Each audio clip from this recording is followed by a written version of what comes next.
Hello everyone, I am Ilora, and today I would love to walk you through my analysis on the OCD Insight. So I have plans for my new startup OCD Insight, which delves into obsessive compulsive disorder patient dataset. And here is my presentation.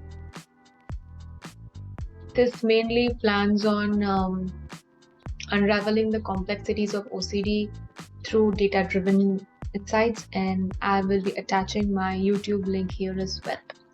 Moving to my Python code where I have done the analysis.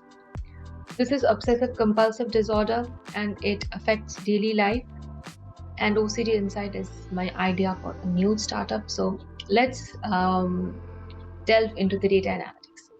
This data set I have collected from Kaggle. And one of the major reasons for choosing this dataset is because I come from a background of pharmacy, and I found this dataset really interesting, and I would love to share my insights with you. I have analyzed how age is related to the YBOCS scores, then how is the gender related to it, the education level related to it, and how is family history related to the severity of the OCD symptoms.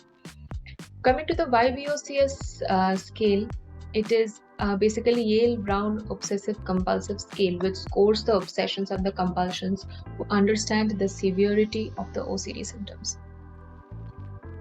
I'm running the queries.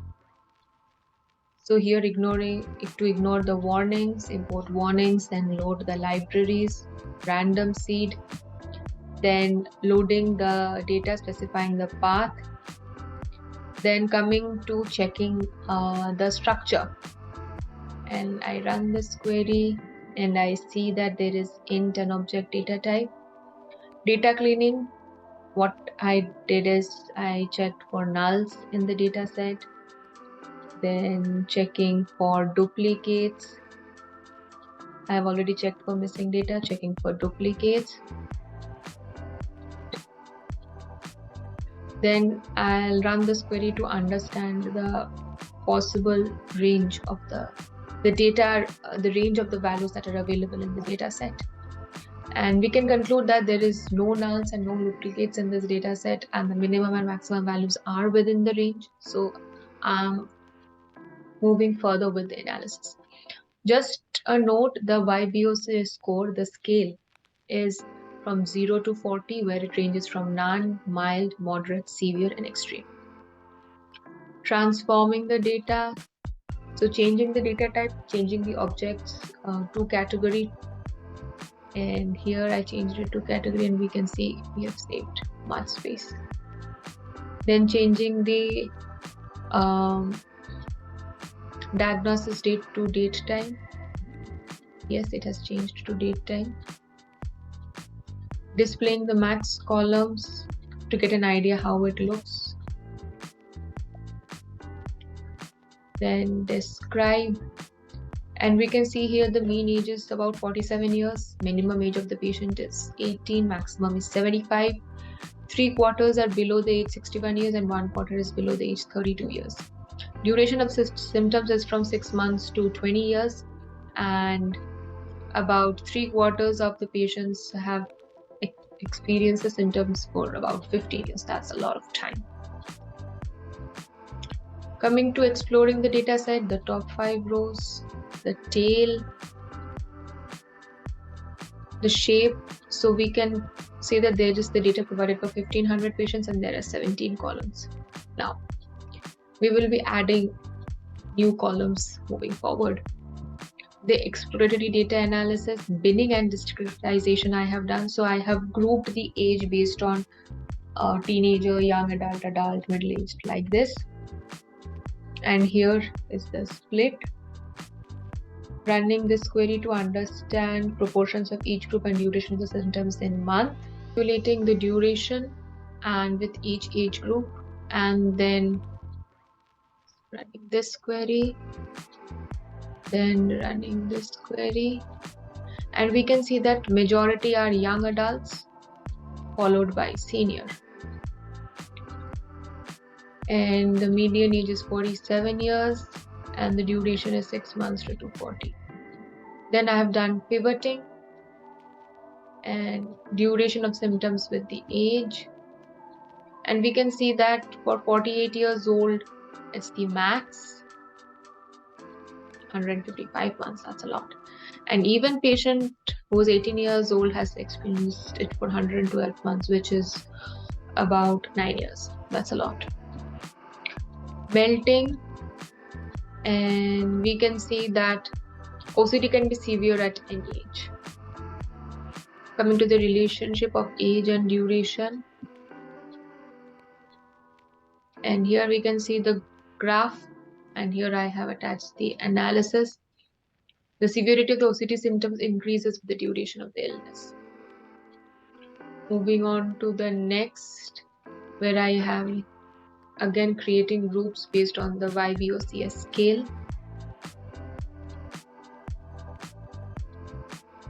And now we can see there are total 20 columns. 3 new columns I've created for age group, YBOCS score scale, and YBOCS scale for obsessions and compulsion.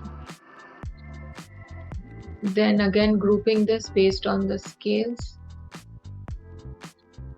And the highest instance is harm related and contamination for obsession type, and praying and counting for compulsion type. To see the distribution based on the marital status, we see that it's more who are married and divorced. Coming to the previous diagnosis, so there is comorbidity observed, like anxiety with OCD along with others like PTSD, GAD, MDD, and panic disorder. PTSD is post-traumatic stress disorder, MDD is major depressive disorder, and panic disorder and generalized anxiety disorder. These are the other comorbidities. So we need to also keep in mind that patients who are having OCD can also have these alongside. Moving on to the next, grouping based on family histories of OCD and ethnicity. This is just to analyze with the provided data set how the distribution looks, and then plotting the graph. So with no family history of OCD, it is the Asian, and with the family history of OCD, it is for Hispanic, but it is only for the data set that I have chosen for analysis. Correlation of the severity of the symptoms with age. Now, it is difficult to conclude here. The graph is coming up. Yeah. So it is difficult to conclude here from this graph, but we can say that there can be patients where the onset started at a young age and very old age than the average. There may be many people whose OCD symptoms do not improve over time. Coming to relationship with gender to YBOCS, running the query, it takes a while to come. And we see that in females patients it is more than in males, probably because of biological reasons like the estrogen hormone. But again, there are females who have a lower YBOCS score than males. There are exceptions. There are cases like these as well. Coming to education level with the score, and with the higher education, the intensity increases, but also those who have higher levels of education, they are more likely to experience the obsessions, but also they are more likely to have effective coping mechanisms for dealing with them. Family history of OCD related to the YBOCS score. So we see it's a very weak correlation, both in with and without family history of OCD between compulsions and obsessions.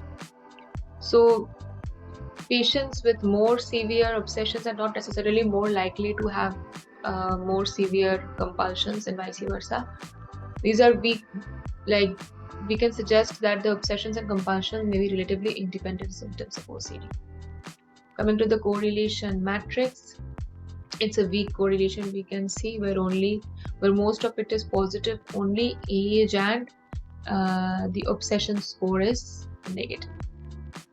And I have also performed a chi-square test to understand medications, heat map of medications versus family history of OCD. And we can see that p-value is not significant, so we cannot conclude that there is a significant association between the medications and family history of OCD. And also this value is 4.38, so there's a weak association between the two variables. SSRIs and SNRIs are more likely to be prescribed to individuals with a family history of OCD. This is because these two medicines are most generally considered for effective treatment of OCD. As a conclusion, when the healthcare professional is treating the patients, he should keep all these factors in mind, and the age range is pretty large, and the intensity of the symptoms increases with the increasing duration of the illness. And we know that all the medications, SSRIs and SNRIs, are more likely to be prescribed to individuals. And factors to be considered for OCD Insight: to have the target audience, to develop personalized assessment tools, to establish partnership with healthcare providers and research institutions, to engage with patient advocacy groups and gather regular feedback, to track the effectiveness of the products, and to design educational resources and support programs for individuals living with OCD and their families. Here are the references for my analysis. I'll be attaching the YouTube video link here, and this is a presentation that I have created. I will be attaching the YouTube link here as well, and a snapshot of the important graphs which I felt are important related to my idea of startup OCD Insight. And these are my references. Thank you. I hope you love the presentation.